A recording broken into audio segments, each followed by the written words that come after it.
Hey everyone! In this quick tutorial, I'm going to show you exactly how to join the Roblox Solo Hunters Discord server. So if you've been trying to get in and weren't sure how, follow along step by step to get connected. All right, let's dive in. Open your Discord app or website.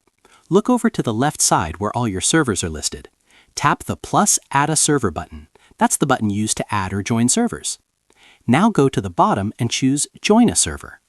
You'll see a box asking for an invite link. Here you need to type Solo Hunters. Make sure you spell it exactly like that and keep it all one word with no spaces. If you're not sure about the spelling, copy it exactly as shown. After that, press the Join Server button at the bottom.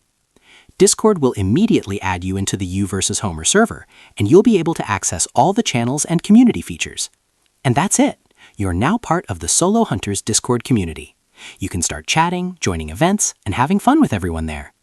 If this video helped you out, don't forget to like and subscribe for more easy Roblox tips and tutorials.